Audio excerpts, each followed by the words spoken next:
Not much of a basketball guy. Who would be some of the better guys to look for? Long time listener, second time caller, soon to be third time caller. Hey, Eric, love your show. Was calling because I was trying to get a price on one of Julio Rodriguez that I pulled. I pulled a Caleb Williams downtown to sell everything right before season starts. Should I wait if he does better throughout the season? Welcome to the Eric Michael Show, where we talk about sports, business, money, and if you're someone that likes any of that stuff, like, comment, subscribe to this channel because you will for sure like the content I put out. And right now, we are in June, going into July, and it is probably the best time in the year to make money with sports cards. And let me just explain how it kind of works and why it's the best time to make money. So right now, we're going into like training camp, preseason for NFL. NFL is the most popular sport, and it's the sport where you make the most amount of money if you do it right. Oh, whoops. So if you were doing things right, what you should have been doing is buying sports cards in, February, March, April, all these guys that were down in value, sending these cards in for grading, getting them back, and now hopefully not only have you made money from the cards being graded, but hopefully they've also appreciated in value as well. Okay. So let me show you an example before I go into like stuff I'm buying and all that good stuff.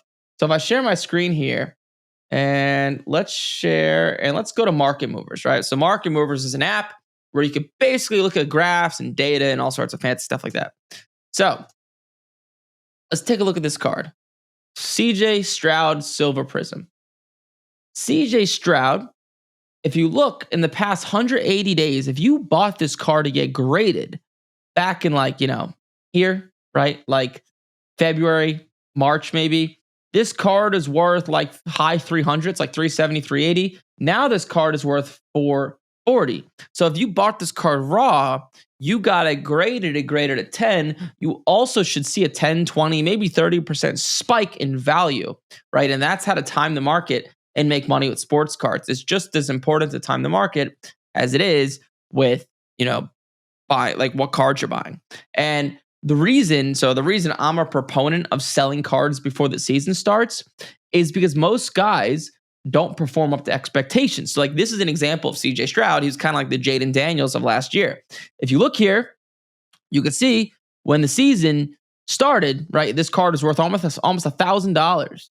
And as soon as he started playing good, not great, right? They had a good season. They actually had a pretty good season, but he wasn't playing at MVP level. Boom, plummeted, bang, right? So what I'm trying to say here, and obviously there's no financial guarantees ever, but if you take a look at this card, it's like a Jaden Daniels PSA 10. Hopefully what I'm about to say is not going to bite me in the ass here in a few months. But this card is worth like $1,200, right? Which I think is insanely high for this card. I bet my ass. And once again, I don't want to, there's no guarantees in life, but this card will be worth much less by week 4, week 5, week 6. Not only does he have to perform up to like the hype that he's generated, but he has to overperform. And the odds of him having as good of a year as he had last year are just not high. And it's hard to see right now because you think to yourself, oh my God, Jaden Daniels was a rookie and he played so well. How is he going to have any worse of a year? He's only going to get better. Well, defensive coordinators get smarter. They see how you play. Now they have a year worth of film. He's not taking anybody by surprise. And because that, teams are going to mark the Commanders down on their calendars a team we're really going to lock in on. And that's part of the reason why sophomore slumps happen a lot, right? Look at CJ Stroud. He had a sophomore slump. He took the league by surprise. No one expected him to be that great, and he didn't have as good of a year. He had a good year, not a great year. So that's what I would say. But in terms of like cards to buy now, and in my opinion, I think buying basketball now is a good idea. Like people are so focused on football, they're grading all the football stuff. Buying basketball, and when I say basketball, I'm talking about the guys that were drafted last year with like Prism cards this year. So a good example of this would be like, this is actually a perfect example. So this is a card I actually offered on, and this guy's offering me back. And let's see what this card's worth. So actually, I have no idea. Let's go to 130 point. But this is the type of stuff I'm talking about Like, no one's buying this stuff. No one's grading it. The players are good, not great, but there's a lot of room to make money because there's just a lot of cards that, are not being graded, number one. Number two, even though like Jared McCain is not nearly the prospect like Jaden Daniels is for football, any colored prism, there's always a collector. Like, this stuff is going to sell like hotcakes in like August, September, October, leading up to the season. And just like football, most guys are not going to perform up to expectations, and most guys are going to let people down. But as long as you sell it before the season, you should be okay. So like a card like this, like 2024 Prism, McCain, orange at 49. Let's see what this card sells for. So 299 was the last sale. One did 255. This was USD. Let's see if there's any sales here. Jared McCain, orange Prism. I don't know if it's going to pop up here. Oh, maybe it will. At a 49. Raw. So the last one did 225. And this guy is asking 277 American dollars. This guy's in Australia, so he probably doesn't grade cards. I kind of like buying cards overseas because if you think about it logically, they probably don't grade cards. It's very difficult for someone from Australia to ship cards all the way to the US and get them all the way back, right? And this card actually looks pretty good. It's off-centered a little bit. Like, this top is a little bit bigger than the bottom. But I'd pay I'd probably pay 225 on the card. Like, I could counter offer.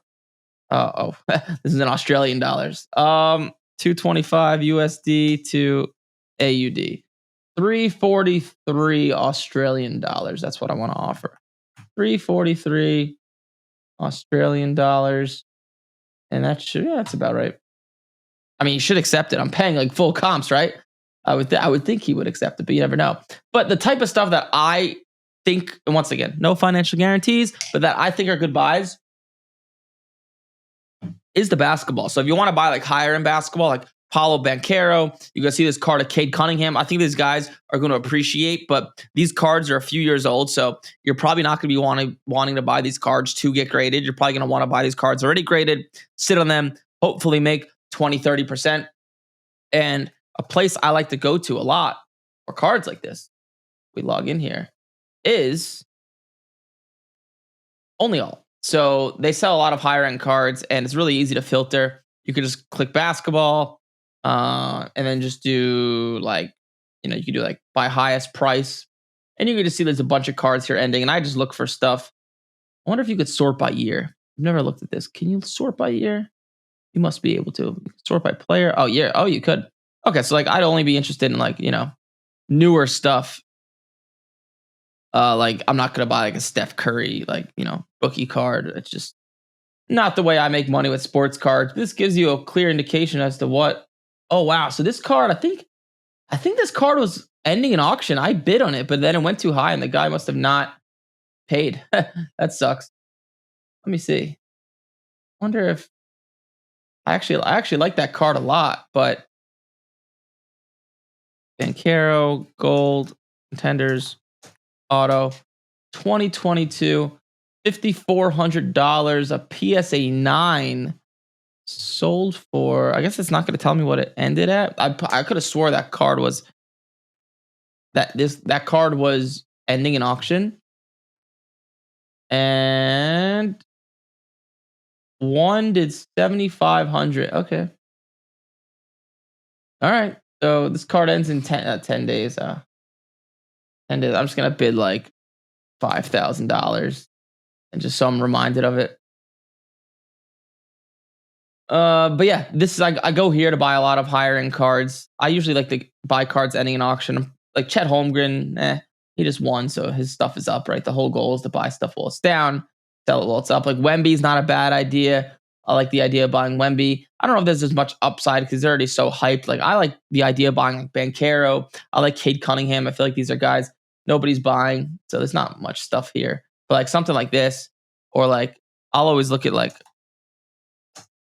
what was Cade Cunningham's rookie year? Like, so 2021 Prism. I'll do like minimum price, like $200 and do minimum bid count 1. So it only shows me auctions that are ending or that are actually bid on. And you can see there's not a lot of stuff here. But like that's the type of higher end stuff I'd be looking to buy. And then for cards to get graded, I mean, there's a lot. It's so much. Like if we look here, like Stefan Castle is like the guy in this year's Prism, and he has so much stuff to make money on. Like if you do like minimum price, like $50, min bid count 1. So I do this min bid count 1, so it only shows me auctions with at least 1 bid because there's so many people that start their auctions at way too high. So let's see, Beckett 9.5 silver, white at a 38. Is that a little mark on the card right there? I don't know. I can't tell. I'm not going to risk it though. Located in China. I love to buy cards from China because they don't grade. Except for this card. That card is damaged. Wow. You see that bottom right corner? That's no good. Have the callers been coming in, Kavi? What'd you say? Or do we want to call that guy back that called before? All right. Let's let the callers come in. Let it rip. If you have questions, you can feel free to call that number below. If you're watching this on YouTube after this has been live, you're not going to see the phone number, obviously, because I'm not live. But let it rip.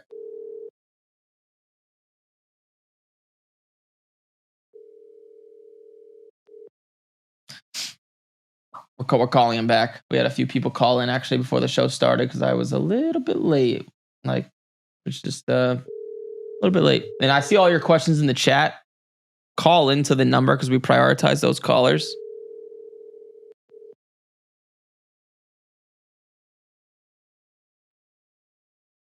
Were there 2 or 1?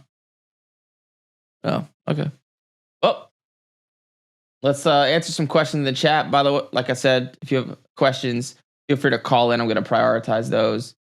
Throw the number in the chat. You should see the phone number at the bottom of the screen. That's the phone number to call in. All right, let's start with this.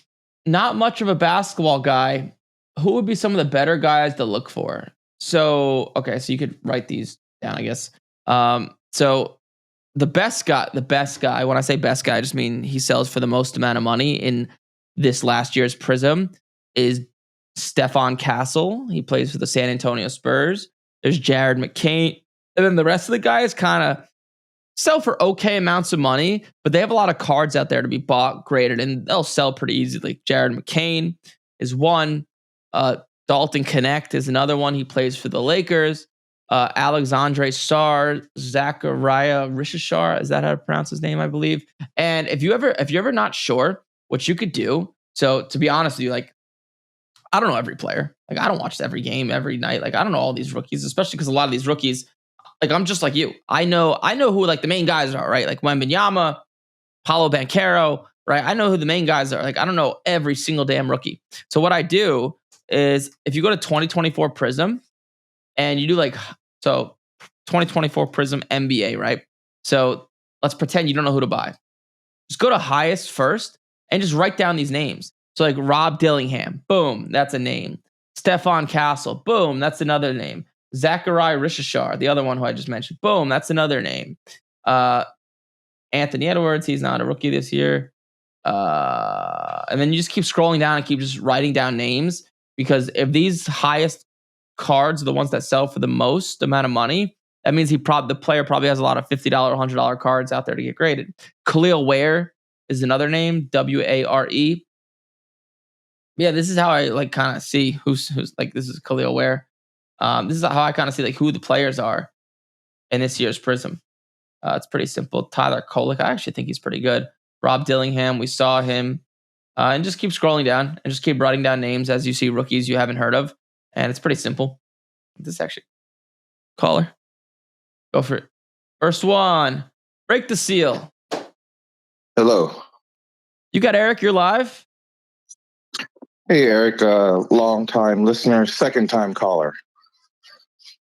Talking? Hello? Yeah, I don't hear him. How about now? Let's see. Hold on. I'm here. Hold on. We're getting we're fixing the problem. Sorry, caller. I don't hear you. How about now? 1 second. Hey, you hear me now? I can hear you. How about me? No, don't hear the caller. Let me try calling back. Do you hear him? Yeah, I'm sorry, caller. I don't hear you. But can Kavi hear me? I'm gonna put the speaker up to the mic.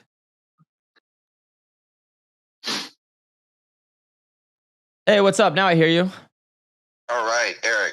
Long time listener, second time caller. Cool. Nice to meet you. What's your name? The card professor from California. Card professor?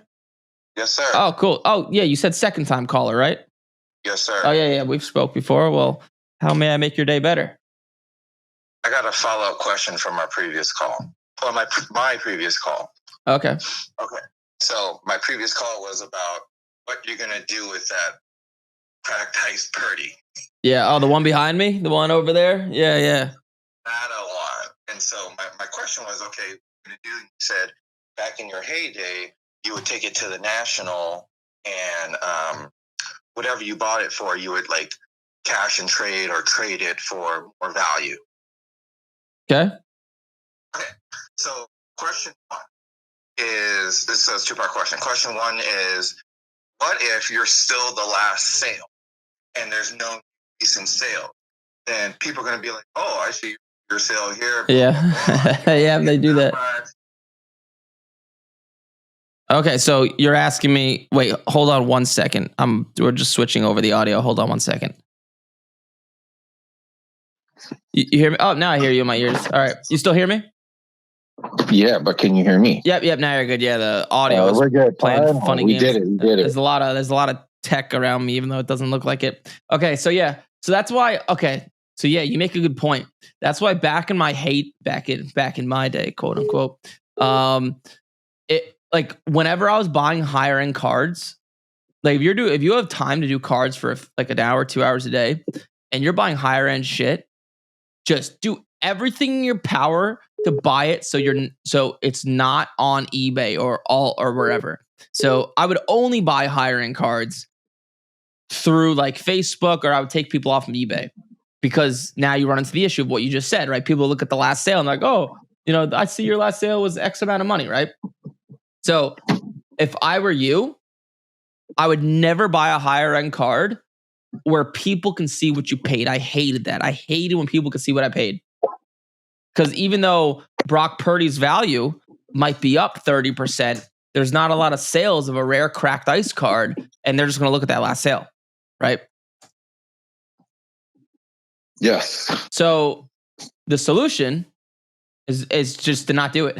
It's just to not leave that paper trail of your last sale. Yeah, that's the solution. What I'm gonna do, I mean, because people can see the last sale, I won't make it, like, unless there's another sale that pops up, which probably is not gonna happen. I'll probably just make not as much money as I could have on it. Like I paid. Do you remember what I paid? Was it like 19? I think it's 9K. 9K. So Yeah, I paid 9K. So like I'll probably end up trading it or maybe selling it for like 11. I'm just guessing. But if no one saw that sale, I could bop someone over the head for like 14, 13. And maybe I could. Maybe there'll be another sale. I don't know. But yeah, so the simple solution is just don't do it. Don't buy higher end cards so everyone can see what you paid. It's a recipe for just to make your life harder. Got it. Okay. Second question, also related, and is also related to the question I asked last time, regarding the orange trio that you sold on alt. Yeah. So, and I asked you, okay, are you gonna sell the Purdy on the same platform of alt? And then you said, I'm gonna take it to the national. But then here's the thing: for the seasons, like basketball season, preseasons in October, the baseball spring training preseason, that's February, March. So there's no national around that time. So then what, are you going to Dallas? Are you going to any other really big show that happens around that time to move a big card like that? Wait, which card? Like the shirt? Okay, yeah. The shirt. So We're talking if I about have baseball? so if I have a big baseball card, are you gonna like try to move it at a Dallas, which happens in March? Yeah, you don't need like you don't need the National to move a big card. I would traditionally go to my favorite show is the Chicago Sports Spectacular, and it's actually at the same spot as the National. That would always happen mid-March. And that's where I'd move a lot of my baseball. The stuff I wasn't able to move, I would just dump it, consign it. But I was usually able to I was able to move most stuff. Like I wasn't going in with like 100 cards. I would have like 10 to 25 higher end cards, and I'd move it into football, maybe basketball, or just sell it for cash. But that's where I would usually do it. I would go to that show, and then so actually, what I would do is when I was doing this full time, I would go to that show. Let's say I had like, I would spend a lot of money, but like let's say I had $250,000 in baseball cards. I would be able to sell like half of it ish. And then I would go to Facebook and make a post. I'm in a few really good groups, but you have to get vouched in. I'd make a post saying, hey, I'm selling stuff at like 90%. And honestly, so like if I sold 125 grand at the show, I'd be able to move another like 75 grand easily, maybe to 100 grand on Facebook in like a few hours. And then I would just consign the rest and probably break even on it. But the reason I'm able to do that, it's not the show I'm going to. It's not because I'm in a special Facebook group. It's not my name. Like honestly, people don't like me. To be honest with you, so like that's why I'm not able to post in Facebook groups anymore. But like even back then, before I did Major League Profits, I didn't have a social media presence. I was anti-social media. But it all starts with like buying the right shit at the right time. Like I was buying good stuff, like Marcelo Meyer, his stuff popped off a few preseasons ago, spring trainings ago. And I had a bunch of his stuff, and it was all blue Bowman Chrome and refractor PSA 10s. And this stuff just moves really easily. So it's buying the right players at the right time. When I was buying that stuff in October, November, December before it went up. So it's not like I'm not a special person. I wasn't going to some special card show. I just had good shit. That's it. Like you'll see with football, like that Brock Purdy cracked ice. It's just a really good card that people really want. And it's really liquid. So I'll have no problem moving it. Will I be able to move it for what I want? I don't know, because everyone can see what I paid. But I'll have no problem moving it. I'll have a bunch of offers. So it's not like I'm doing anything special. I'm just have the right information. I'm buying the right stuff at the right time.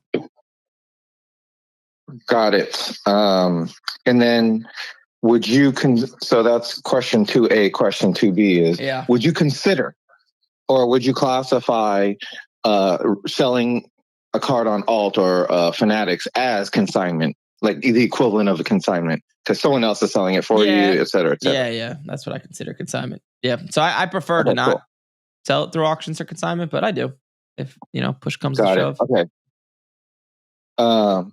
Thank you for your time. I will call again in the future. Sounds good. I could tell you listen very closely to a lot of the content. You listen close. That's good.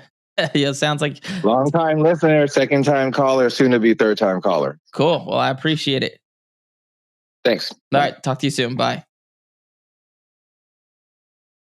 You could just tell when people are going to do well and make a lot of money by their questions and their intentionality. That's good. Yeah. Hey, what's up? You have Eric. You're live.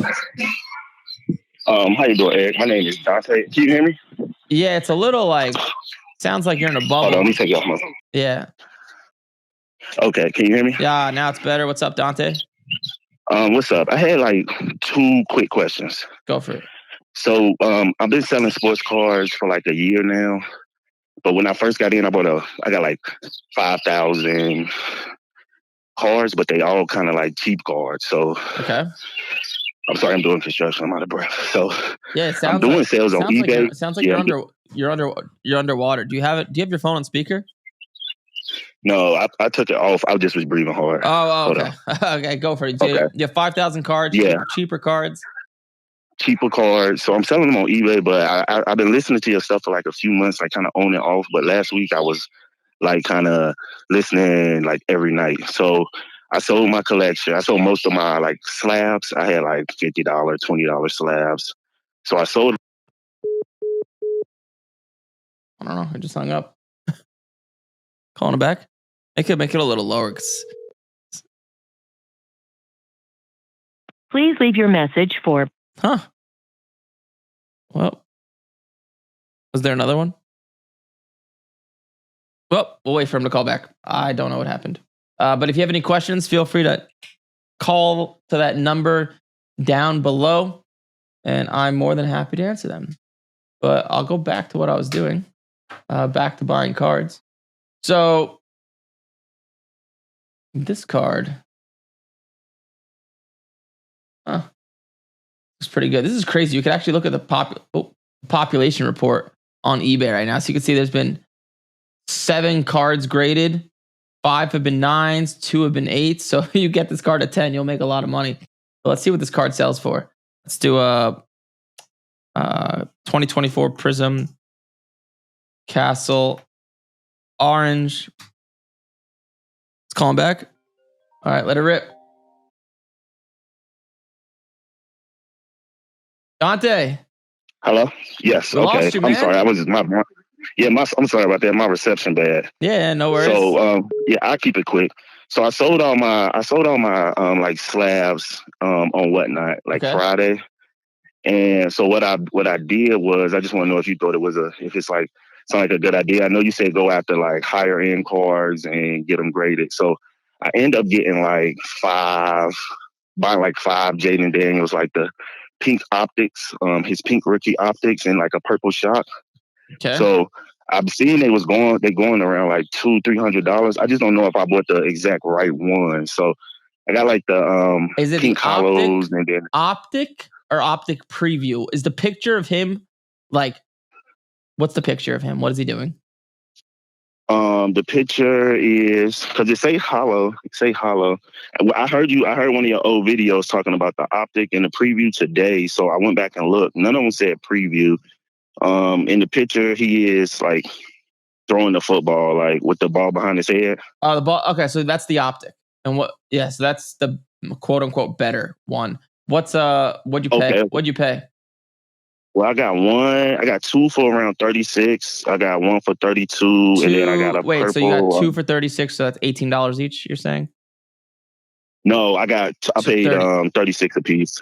Okay. Yeah, it's 36, 32, and then I got his purple optic shock for 32, and then his Topps Chrome refractor for like around 27 after I did a best offer.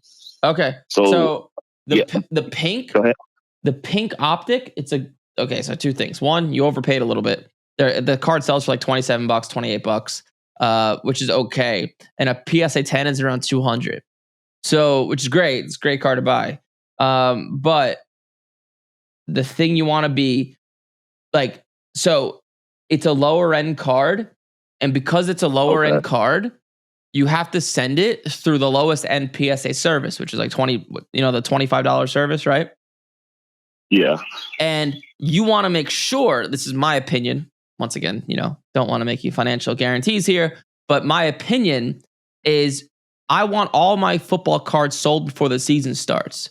Because as great as Jaden Daniels is, the chances that he lives up to the hype that he's generated are not high. It's just, this is not me speaking. This is just recent sports history. It's just how sports works. So I want every football card sold, especially if Jaden Daniels, before the season starts. And now you're gonna get those cards back. I mean, it's late June. You send them in now, July. It'll be close to the start of the season. And if I had to guess, that PSA 10 now that's worth about $200, I would bet it's worth $100 or less by like week 4 of the NFL season. I'm just guessing. Okay. So like. Yeah, my GameStop I be using, they get them back to me in like around 45 days. That's what I've been usually waiting for. So I'm gonna try to get them in there soon. That's what I was asking. I didn't know if I should just pay the $40 tier for it, but are you saying it's a $20? It wouldn't make mathematical sense because the card's only worth like $27. So like, okay, yeah, just send in the lowest end service and just hope they get back before the season starts. They should get back before the season starts, but just keep that in mind. Like, you don't want to buy Jaden Daniels cards like that in late July because then you're getting them back in like late September, maybe October, and then you're probably screwed. Yeah, true. Okay. All right. Yeah, thank you. Yeah, I would just, because I'm trying to flip into more expensive cards. I just started my business like with the wrong principles basically. So I'm stuck with a lot of lower end stuff. So I'm gonna try to flip those up. So even if I can get 150 something for them, I'm just flipping them into bigger cards. Yeah, but I haven't bought no $100 cards yet. Yeah. That's what I was gonna say. When you say expensive cards, like the sweet spot is buying cards like $80 to like $200. So you actually don't want to buy like super expensive cards worth like $500. It gets harder. It's a pain in the ass. The margins are lower. So you want to stay like around $100. Like that's the kind of the sweet spot. Okay. Hey, I really appreciate it. I love your stuff. And I just check back in like a month or two, let you know what grades I got on them. Yeah, let me know how they came back. Hopefully they got all 10s. I hope so. All right, Dante. All right. Thank you. Good luck out there. All right. Talk to you later soon. Bye. Another one. I'm popular today. I haven't been as popular lately. Hey, what's up? You got Eric? You're live. Hey, what's up, Eric? How we doing, bud? What's up? What's your name? Gary. Gary, you sound like you're from the Northeast. Am I right or wrong? You're right. Is it my accent? Actually, it wasn't your accent. It was the way you came off. Like, hey, what's up, buddy? That's like a Northeast thing. Hey, what's up, buddy? Yeah, that's like a Northeast thing to say. People don't say that down here in Florida. Yeah, actually, I moved to Florida, so I'm in Florida now. But yes, I hear you. So am I. Where are you from in the Northeast? I'm from Long Island, Port Washington, Long Island, born and raised, and we're down in Naples now. We moved to Naples. Okay. You're in Tampa, right? Yeah, we have a headquarters in our office here in Tampa. Actually, this business was actually grown in the Village Apartments in Patchogue, New York. That's where John and John, my business partner, and I, that's where we lived for years. Growing this business. Very cool. We expanded, and long story short, moved down here. Very familiar with Long Island. I miss. You ever been to Gino's in Ronkonkoma, New York? Oh yeah. Ooh, absolutely. Yeah. Oh man, I used to go there every Sunday. I would drive there, get a whole Brooklyn pie and 20 wings. I would sit down for 8 hours, just gamble on football, and just eat like a disgusting pig. I would have the whole pie and 20 wings in one day. That's a really good day, man. Oh, dude, it's a great day. I used to play tennis in the morning and go right there, shower, and be sitting down there for me. Woof. I miss that. The pizza in Florida, as you probably already know, sucks. So yeah, that's the only thing. I missing the pizza down here. Yep. So a couple of sacrifices. Yeah, it's all good. But how can I help? Yeah. Hey, I got 2 questions for you, and I may have to hang up, so I'll watch the rest on the show. Sure. But I'm fairly new. I was, I collected when I was a kid. I'm starting to get back into it, and I've been looking at this 1980 Larry Bird, Magic Johnson rookie with Dr. J autographed, and it's a PSA 10, but I can't get a real good feel on what that thing is actually worth. If you could let me know, what do you think that card is worth? It's a beautiful card. I don't even think I would. Yeah, so did get my hand on it, I wouldn't want to sell it. I don't think. Say the card again. What is it? It's the 1980 Topps. It's Larry Bird and Magic and Dr. J, all 3 on the same card, and it's autographed by all 3, and it's a PSA 10. Okay, that card's worth a shit ton of money. Yeah, it's a sick card. So I assume your budget for cards is high. I mean, it could. This is different. Like I am looking to mess around, maybe try to make some money a little bit, but this would be different. This I would. Okay, so it's like so you're looking just. I would collect this one. I would hold. Okay, so I just want to keep that clear. Like this is not something you're going to be able to flip like right away. This is like this. No, I wouldn't. Maybe obviously not. Things happen to one of the guys down the road, then probably I would assume the price probably raises then. But again, these are like my childhood guys. I don't think I want to sell it. So as a PSA 10, that card autographed. Yeah, hold on. Let me do some research. So I'm just looking at like the card. How many PSA 10s are there even not autographed? Where is this card being sold? I saw it on one of the auction sites. I think maybe eBay or maybe one of the other. I think it was eBay. There's no way a card like that would be sold on eBay. Impossible. Like a card like that. It's worth it. I mean, it's probably over 6 figures.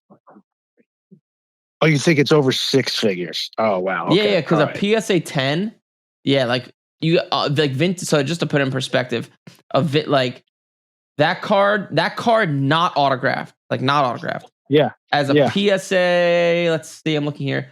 As a PSA,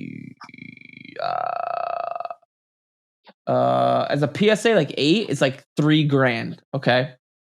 And with vintage cards, they go up exponentially, like crazy exponentially. When a PSA 9, then a PSA 10. So like, okay. Let me see if I can find this card as a PSA 9. Okay, so this card is a PSA 9, not autographed, is $13,000. A PSA 10, if I had to guess, would be, I mean, I don't know. Like I don't even know how many there are. Like it's probably like 10 to 20 in the world. I don't know the exact numbers. And it's probably like $100,000. And that card autographed, like a few $100,000. Like if I had to guess. So it's very, very expensive, a card like that. Right. All right. So if I saw one that said PSA 10, all 3 autographed, and I think they were asking like $8,000. That's got to be what, a fake then? Like what? That's fraud, right? Oh, it's fake. Oh, it's fake as shit then. Oh yeah, it's super fake. Yeah, you got to be careful with that. Okay. That card is faker than fake. Right. Yeah, that card is cool. I don't even know. I don't even think, to put in perspective, I don't even think that card is in existence. Signed by all 3. And then as a 10, PSA right? 10. That's the hard part. Yeah, okay. Yeah, just to put it, that card is just not in existence. And maybe there's one. Like the fact that, like, think about this. Those cards are like the reason a PSA 10 is worth so much money is because those cards are so flimsy and they get damaged so easily, right? So think about the type of care, like the person we need to do to somehow get it in front of Julius Erving, Bird, and Johnson, still keep it in this flimsy thing in immaculate condition, and then send it for grading and get a 10. It would be impossible. Like, and there might be one in existence. I don't know. But if there was, no, I hear you. Makes sense. Now that I'm talking about it out loud, I would actually think that card's worth over $1 million. Holy shit! Yeah. I would guess. Yeah, a little above my budget. That's what I'm saying. Like, that card is, the guy's a fraud, and there's a lot of that in sports cards, as you probably know. Gotcha. Appreciate it. Thank you. And one other quick question, like a guy like me, kind of just starting to get back into it, starting to research and learn some of this, follow guys like you. If I walked into Target or Walmart, and what kind of boxes should I be kind of looking at to bring home to kind of rip open, maybe get lucky? I just saw you. I was watching a video of you earlier. Or maybe it was this one. You're talking about the prisms, the 24, 25 basketball prisms. Yeah. And is that something I should maybe look at? Well, what would you if I walked into Target right now? What would you tell me to focus on? Okay, so is your goal just to have fun or to make money? It's both. It's both. Like, I'm not looking to, listen, if I could start making some money, supplement my monthly income, like that'd be fun. But it's a little bit of both. Yeah. I'm looking to have fun, but I want to see if I can turn this into something even more fun. And more fun is making money. If I was opening up packs, so I guess 2 things. If I was opening up packs and boxes, either I'd be going after the Topps series stuff, which is baseball, or because they have a lot of stuff in there. Like even like any Ohtani card that's like numbered or worth anything is really good to get graded and make money. Like Ohtani is like a moneymaker. The dude's a money machine. He has so many cards that are worth a lot of money. So, but I like if I had to boil it down, and like I've been opening up packs and boxes, you've probably seen on my YouTube, but I only do it to be straightforward. I only do it to drive attention to this podcast, then inform people about how to actually make money with sports cards. Opening up packs and boxes is a terrible gambling game. Like the odds are terrible. You'd rather go to the casino. It's like a slot machine, right? It's like playing the slots. It's probably worse. Like it's worse. Okay, I got you. Much worse. So just to put that in perspective, but I've had the best luck with Topps series or go after any prism, because with that stuff, like the good part about it is a lot of these cards that like are worth $15, $10, $20. You could actually get graded, and it's actually worth it to get it graded, and then it's worth like over $100. But my experience, and I've taught this to like 4,000 people at this point, is there's a lot of people that what they do is they get into the hobby. They're like, oh, sports cards. That's fun. I want to get back into it. They go on Whatnot. They go to Target. They go to Walmart. They start opening a box and cases. And, gambling is fun when you're like losing and you're winning, and maybe you're losing a little bit, but like breaking open boxes and cases is just like a brutal game where you just like lose a lot of your money. So I just don't think it's that fun, me personally. But I'd be going after the top series stuff or Prism. But Gotcha. I don't find it as But don't fun. do it. Yeah. Just to like be straightforward with you. If your goal is to make money and then open up packs and boxes, that's like saying you want to be in a relationship, but you also want to bang a bunch of chicks on the weekend. So they don't really coincide. Like what I would recommend doing is like either follow my YouTube or like follow my YouTube.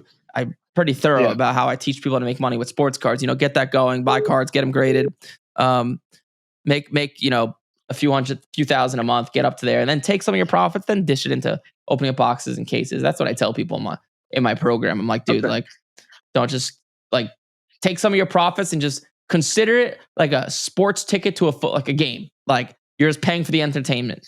That's what makes sense. That's how I look at gambling. Like I'm going to gamble on a game. Yes, I want to win. And every gambler thinks they're the best, right? But like pretend it's a ticket to a game. Right. Makes sense. I got a call set up with you guys for next week, by the way. So I'll throw that out to the podcast. Oh, cool. Well, you'll speak to one of the coaches or salespeople, and they'll try to sell you on the program if they think it makes sense. So, all right, cool, man. All right, brother. All right. Well, good to talk to you. Thanks for the time. I like your show, man. Thank you, man. I appreciate it. Talk to you soon. All right. Be good.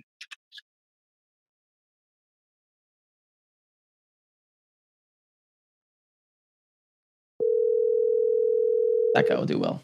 He ends up joining the program. You could tell. Oh. Hey, what's up? You got Eric? You're live? Hey, Eric. Love your show, bro. Thanks, man. What's your name? Felix. I'm from Philadelphia. You said Felix? Felix, yes. Felix, cool. I'm originally from northern New Jersey, so not too far. I went to school at Rutgers. A lot of people from Philly. Right. Yeah, I heard about some of the spots you talked about over there. Yeah, cool. How may I help? I was calling because I was trying to get a price on one Julio Rodriguez that I pulled from a 2002 Allen Ginter Chrome. Okay. It graded a 9 because of a slight surface scratch. Wait, you mean 2022? That's what you said? Correct. Okay. And it graded a 9 because of a slight surface scratch. Okay. But I can't seem to find anything comparable to see what it's valued at. So, okay. So this is me guessing here. So a number to 25 PSA 10 is about $200. So no, like, let's think here. It's probably somewhere in the ballpark of $700 to $900 if I had to take a guess. I'd probably pin it down lower, maybe a little bit like 700-ish. And like it could go for 1,500, could go for 500, just depends on who's willing to buy it. But if I had to boil it down, it would be like 700-ish. Okay. And another question was, if I ever end up getting a car like that, is it better just to have it graded authentic? That way, nah. I mean, it's a one of either get it graded like a man and get the number on it, or don't grade it at all. Because when people see a car that's graded authentic, people think the card's fucked up, like because it probably is. So I never like to put cards in authentic. It's either just keep it raw or get it graded with a number. Okay, I appreciate all the information. Yeah, dude. Thanks for calling in. All right, you have a great day. All right, you too. Bye-bye. All right. Keeping it rolling. A lot of people calling in. You commenters, call. Hello. Comment. Hey, what's up? You got Eric? You're live. Hey, what's going on, Eric? This is Ariel calling you from West Texas one more time on the next podcast you got, man. How you doing today? Sick. You said Ariel, right? Yes, sir. Yes, sir. Cool. Well, how may I make your day better? All right. So I got a couple questions for you today. Go for it. So what do you think about, obviously, I've seen people build like Caitlin Clark sets, the old school Michael Jordan, all red, all green set that was on display at Fanatics Fest and stuff like that. And right now I am currently building the Zenith A to Z gold numbered out of 10 complete set. What is your opinion on that, and what kind of premium can you get from building those kinds of sets? That's my first question. So not the expert with sets. Never built one before. But never built one before. But you do get it's like it's higher risk, higher reward. That's all it is. So it's gonna be harder to find someone to buy it. But if you find someone that wants it, they're really going to want it. It's probably going to be like a Caitlin Clark collector, and you'll make a lot of money. So I don't mess around with it. I just stick to my bread and butter, buying singles and buying them and flipping them and grading them because I'm not an expert with sets. Never collected one before. But it's just higher risk, higher reward. You're going to have a little bit more difficult of a time trying to move it. But when you do move it, you'll make a lot of money, or you should. So that's all. Okay. And my next question for you. Yep. So my brother-in-law, yep, he has a really high-end card. He has I think it's a 1993 Derek Jeter rookie short print, right? Nice. And what's the grade? It's if it's graded. He hasn't gotten it graded yet, but it's in immaculate condition. I'm going to check it out this weekend when I go over there to see him. But I've looked online. There's only about 60 of them that have been graded in a 10. Oh yeah, so that card is really, a 10. Sells crazy. Yeah, well, the last sale was, I think, last month for about $324,000. Yep. So here's the question about that. Assuming that if he gets it to get graded, obviously they're gonna charge him a premium at PSA. Number one. Yeah. And number two, when it comes to those kinds of cards that they're like in the high six figure range like that, how easy or how difficult is it to move if you have that kind of card in your possession? Oh, easy. I mean, yeah, easy. A lot of rich people want that. Yeah, easy. A lot of rich people want that. Oh yeah, you go to auction it. Yeah. That card's easy to move for $300,000. You'll have no problem. You'll get. So if I was you, I would auction it on like golden auctions. But if you go to Facebook, you'll get tons of people offering you like $275,000 wire, $250,000, $280,000, like maybe even $300,000. People I would easily offer you like $275,000 for it on spot, with no worries. So but I wouldn't take my offer. I would try to get an extra $30,000-$40,000 to be honest with you. But if that card grades a 10, the likelihood of it grading a 10 is very low because not only does it have to be in perfect condition, but PSA, I don't know how it works, but obviously a card like that, they want to keep the population report low, right? They're very, very hesitant to give a 10, or at least I would if I was them. So that card really needs to look good. I would assume that a card like that, they don't just grade it 10. They probably, if the grader thinks it's a 10, they then ask a higher up what they think, and then they look at it. So that's what I would say. And then the reason that card is so hard to grade a 10, number one, because the card is foily. It's silver, and I'll share my screen and actually show the audience what the hell I'm actually talking about. So the card is foily, and the surface gets messed up very easily. But the biggest thing is that top right corner on the back, that light blue corner is always dinged up. And also the other corners are too. But for some reason, that top right one that's light blue is always messed up. And the smallest, tiniest little whiting on any of those corners, it'll cause the card to not grade a 10. It needs to be perfect. If you look at other PSA 10s, the cards are perfect. Because the colors are cornered, the corners are colored, they get damaged easier, right? If the corner is white, a white corner can't chip, but something colored could chip. So the odds of a grading a 10 are not high, but you never know. But I'll offer you. Let me know. Let me know if it 10s. I'll definitely let you know. I'll keep you in mind, and I'm going to see if Jeff from Cards HQ wants it too. But hey, who knows if it comes back as a 10, right? Let's see. Maybe lightning will strike, and he'll be able to get a good grade on it. Obviously, that's life-changing money. And if I were you, I wouldn't you want to sell that card to some multi-hundred millionaire that buys these cards for fun, and he doesn't give a shit if he's getting a discount or not. I'm not that rich. So, and I buy cards full time. So I want to make a little bit on the card, but there's no reason sell yourself short on a card like that. Like if I were you, I wouldn't even offer it to like someone like me or any of these other asshole Instagram influencers. I would just sell it on like golden auctions and call it a day. And here's the next thing, right? So I've seen that card.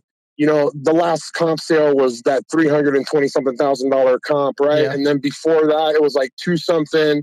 And as you go further back in the years, it goes lower, lower, lower. So meaning if the last comp was 320, you mean it can always go higher from that, right? Because Hall of Famer, popular guy, I premium card. I mean, I would say like 350, 360, and as more time goes by, it goes up even more and more and more. You have to keep in mind, like the way a card like that works, it only takes 2 really rich people that see the card and they're like, I want it. And when 2 really rich people, when I say rich, I'm talking like net worth over 100 million. When they see that card, they don't give a shit if they're paying 320, 350, 380, 400. So they're getting to a bidding war.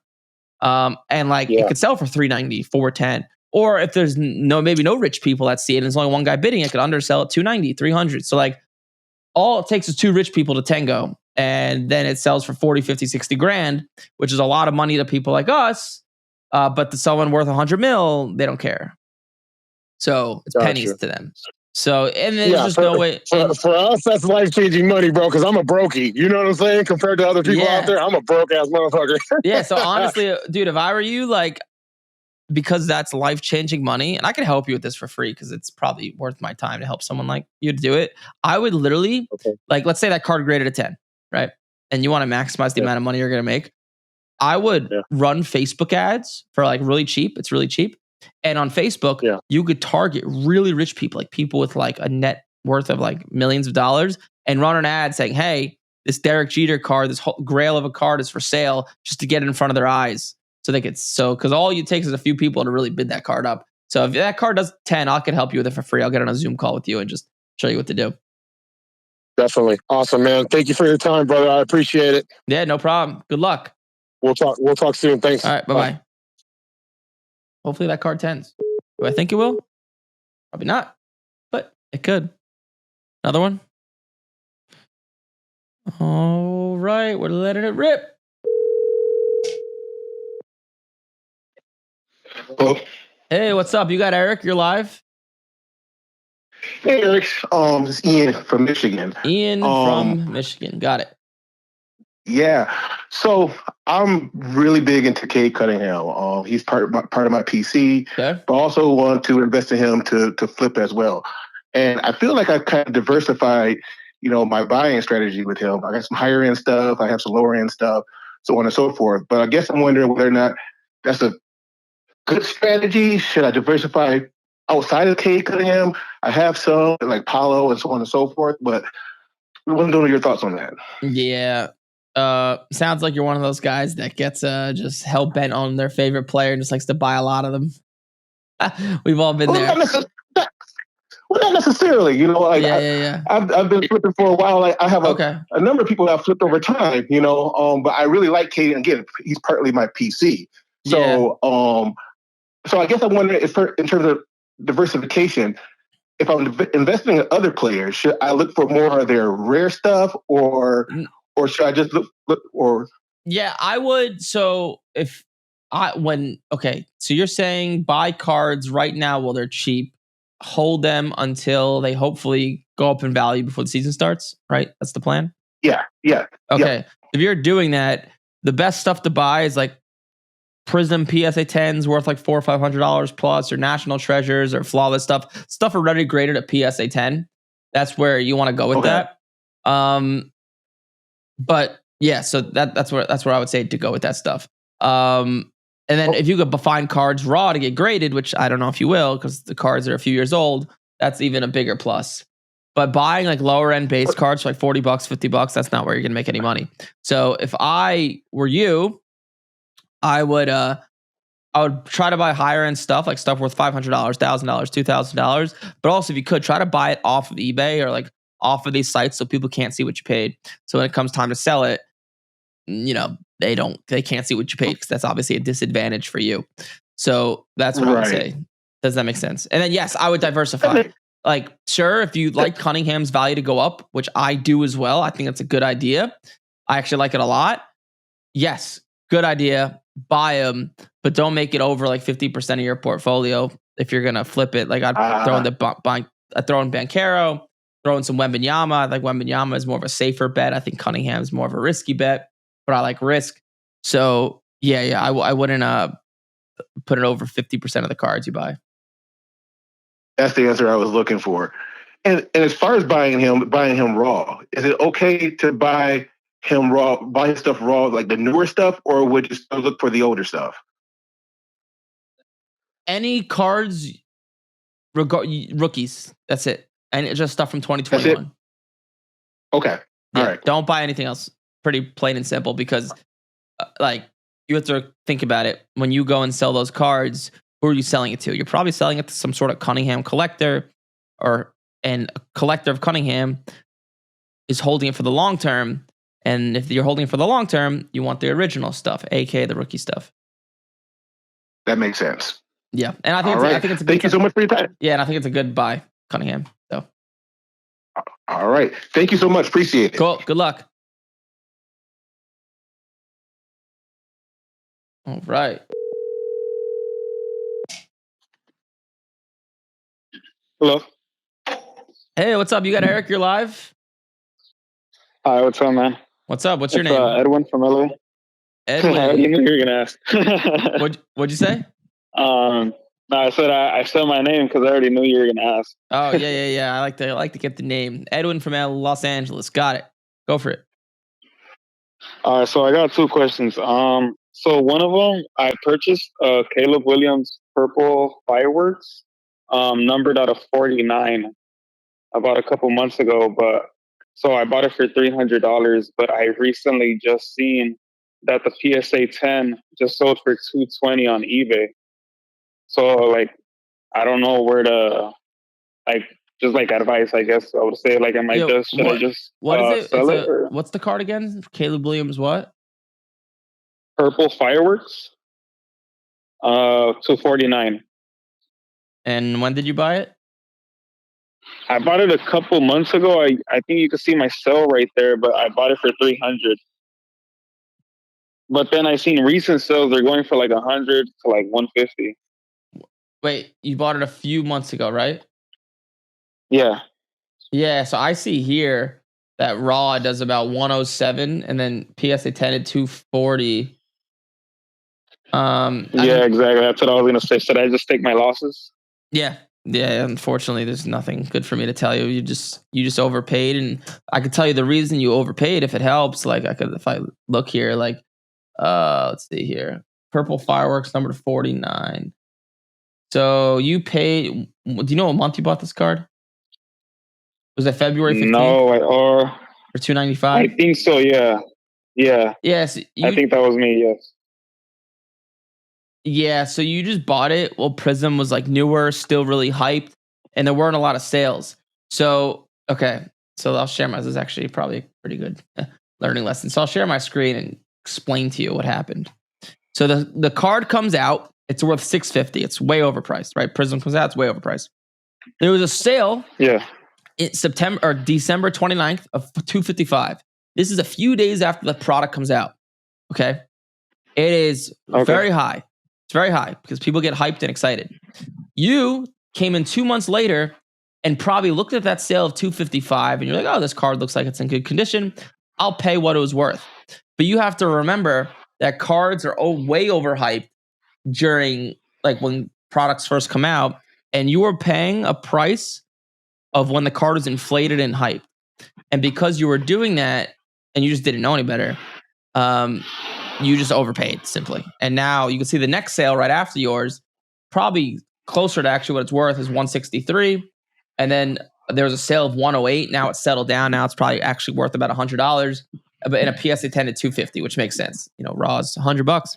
PSA 10 is $250. So, just lack of information. That's what I would say. You just didn't know that, product releases tend to be very high when they come out.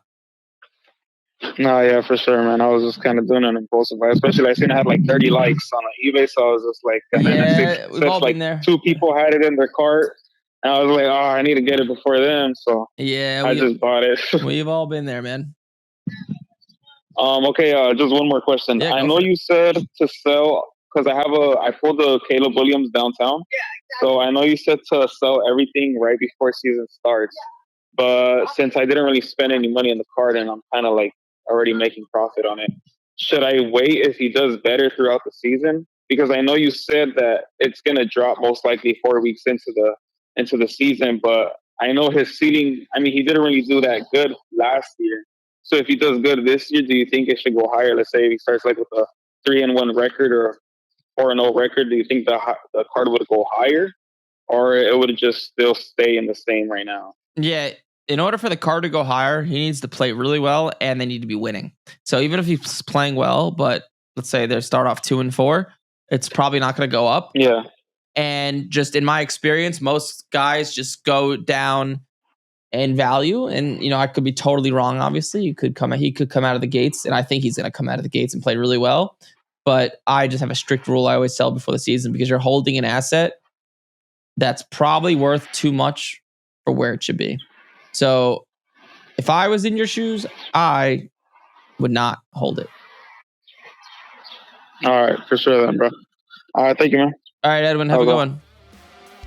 Well, if you like this stuff, if you like sports, you like money, you like sports cards, you like listening to this stuff, feel free to call in on the next one. We try to go live Monday, Wednesday at 10 a.m. Eastern. Like, comment, subscribe. I'll see you guys in the next one.